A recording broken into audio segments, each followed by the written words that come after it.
చాలా థ్యాంక్స్. థ్యాంక్సా? దేనికి? అంటే నా కాలికి దెబ్బ తగిలిందనగాని ప్రేమతో కట్టుకట్టారు. నా మీద ఏ కోపం లేనట్టే కదా? దానికి దీనికి ఏ సంబంధం లేదు. నీ కాలికే కాదు, ఇంట్లో పనిచేసే పనమ్మాయి కాలికి దెబ్బ తగిలినా బ్లడ్ వచ్చినా కట్టు కడతాను.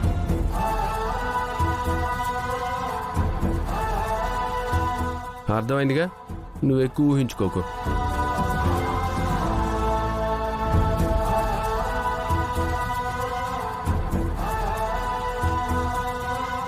అది చెప్పాడుగా, వాడి దృష్టిలో నీకున్న స్థానం అది. ఎక్కువగా ఊహించుకోకు.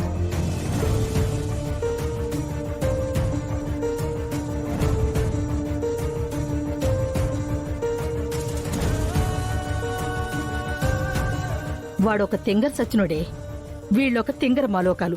వాళ్ళ మాటలేం పట్టించుకోమాక. నీకు చిన్న గాయమైందనగానే వాడంతలా విలవిల్లాడిపోయి హడావుడి చేశాడంటే అదంతా ప్రేమ లేకపోతేనా? వాడు చెప్పినట్టు పనమ్మాయికి దెబ్బ తగిలింది అంటే కంగారు పడొచ్చు, కట్టుకోమనొచ్చు, వీలైతే టాబ్లెట్లు తెచ్చివచ్చు. అంతేకాని ఇంత కంగారు పడిపోం కదా. నాకు తెలుసు బామ్మగారు, ఆయనకి నా మీద ప్రేముందని. కానీ ఆయనకు తెలియట్లేదు. ఎప్పుడు తెలుస్తుందా అని వెయిటింగ్.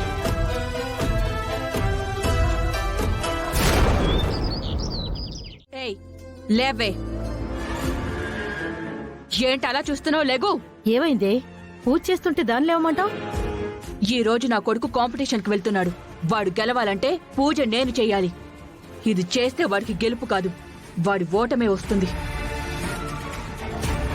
ఆపు సుమా, ఆ అమ్మాయిని ఏదో అనాలని అనడం తప్ప ఏ రోజు నువ్వు పూజ చేసావు కనుక? పెళ్ళయ్యే అమ్మాయి ఇంటికి వచ్చిన దగ్గర నుంచి ఇంట్లో ప్రతిరోజు తనే కదా పూజ చేస్తుంది. ఏ రోజు కీడు జరిగింది చెప్పు? ఆ కీడు జరగకపోయినా కొడుకు కోసం తల్లి పూజ చేయడంలో తప్పేముంది? కొడుకు కోసం తల్లి పూజ చేయొచ్చే, భార్య చేయకూడదని ఏం లేదు కదా.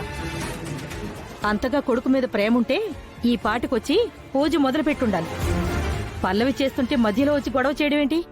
నువ్వు కానీ అమ్మా.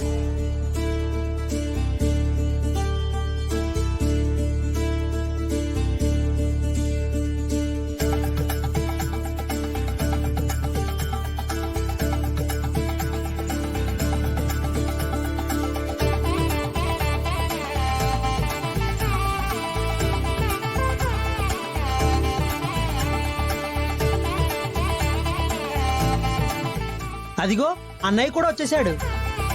ఇప్పుడే పూజ అయింది, హారతి తీసుకోండి. నువ్వు పూజ చేస్తే అరిష్టాలు జరుగుతాయని ఆంటీయే అన్నారే, ఆ మాటని నిజం చెయ్యాలిగా.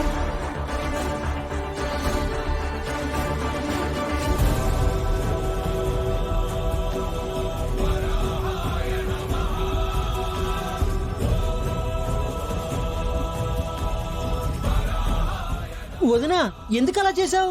వదిలేయచ్చు కదా. దేవుడు హారతి నేల రాలితే అపశకునం, అందుకే ఆపాను. మీరైతే హారతి తీసుకోండి. ఈ కాంపిటీషన్ లో ఖచ్చితంగా మీరే గెలుస్తారు, ప్లేస్మెంట్ సంపాదిస్తారు. మమ్మీ వెళ్దామా? పదరా, టైం అవుతుంది కదా. భువన, అక్షిత రండి. పదండి. నువ్వెక్కడికి? అదేంటి, వాడి కాంపిటీషన్ జరిగే చోటికి మీరందరూ వెళ్తున్నారు కదా, మరెక్కడికంటావేంటి? తానెందుకంట అక్కడికి? అప్పుడు మీరెందుకంటే అక్కడికి? నేను వాడి తల్లిని. నేనాయన భార్యని. ఆంటీ వద్దని చెప్తున్నారు కదా, అర్థం కావట్లేదా నీకు? అక్షిత నువ్వు ఆగు. అసలే టైం అవుతుంటే ఏంటి డిస్కషన్? వస్తే రాని, మనకెందుకు, మీరు పదండి.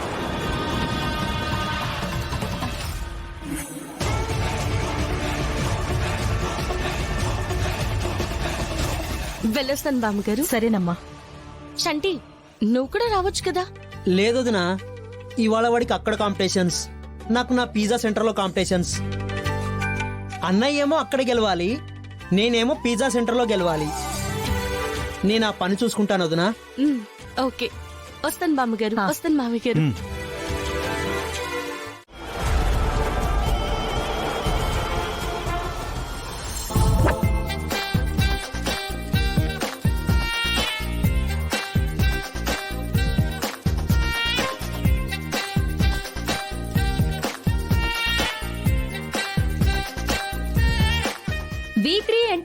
వారి ఆధ్వర్యంలో నిర్వహించబడుతున్న ఈ సంగీత కార్యక్రమానికి విచ్చేసిన అందరికీ కూడా స్వాగతం, సుస్వాగతం.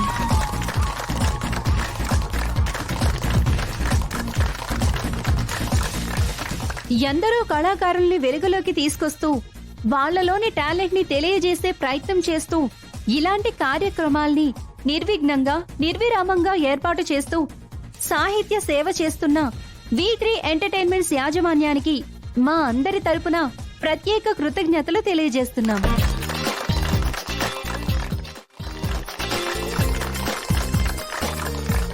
ఈ కార్యక్రమానికి ముఖ్య అతిథిగా జడ్జ్ గా విచ్చేసిన ఒక గొప్ప కళాకారులు, గేయ రచయిత. వారికి పరిచయం అవసరం లేదు. వారు పాటలతో యువతను ఊరూతలూగించారు. పాటలలోని మాటలతో ప్రేక్షకులందర్నీ ఆలోచింపచేయనూగలరు. వెరసి వారి సాహిత్య పటిమతో ప్రేక్షక లోకాన్ని ఆనంద డోలికల్లో ఊలలాడిస్తున్న కవి మహారాజు అనంత్ శ్రీరామ్ గారిని వేదిక మీదికి రావాల్సిందిగా కోరుచున్నాము.